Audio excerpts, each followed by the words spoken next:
meaning when we started Bitter Winter in 2018, we were extremely ambitious and we published it in 8 different languages.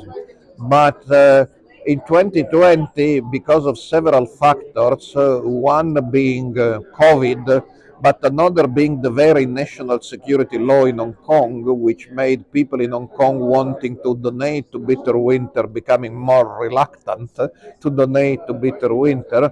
Very simply, the amount of donations was not covering our main cost, and our main cost was translations. Because in Bitter Winter we are all volunteers.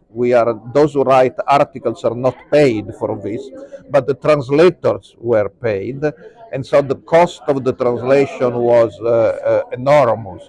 So we can reopen a Chinese edition of Bitter Winter only when some public or private donor would give donations high enough to cover the cost of the translation. But on the other hand, we see that we still have many readers in Taiwan and Hong Kong, and I believe there are ways now with automatic internet translators which allow people to translate easily from English. But surely we would love to have again a Chinese edition and perhaps a German edition or a Spanish edition, but the cost of the translation was hundreds of thousands of dollars per year, and we simply do not have this kind of money.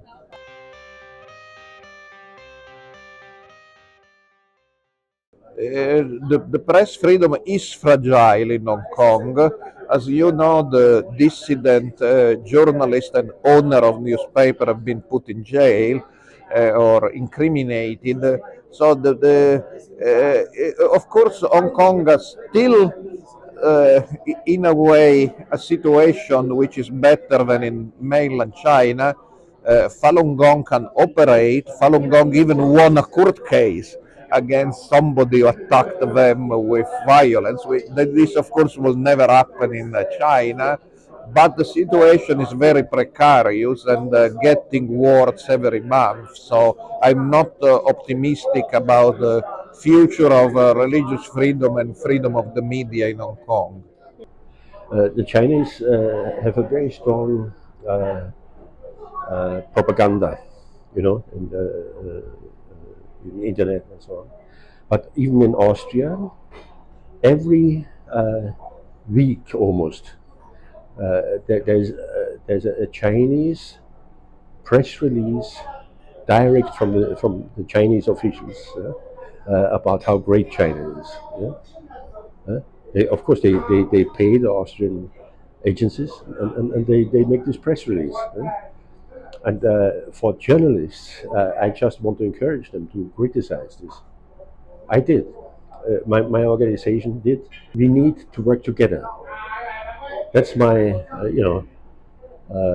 conclusion. We need to work together much more than before. Because now, with these totalitarian systems like China, but not only China, also especially Russia now, their propaganda is so strong, and freedom is threatened everywhere.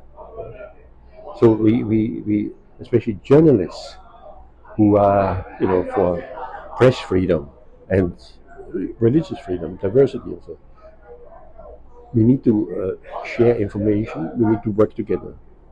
報道無罪，知情有價，香港人撐最新聞。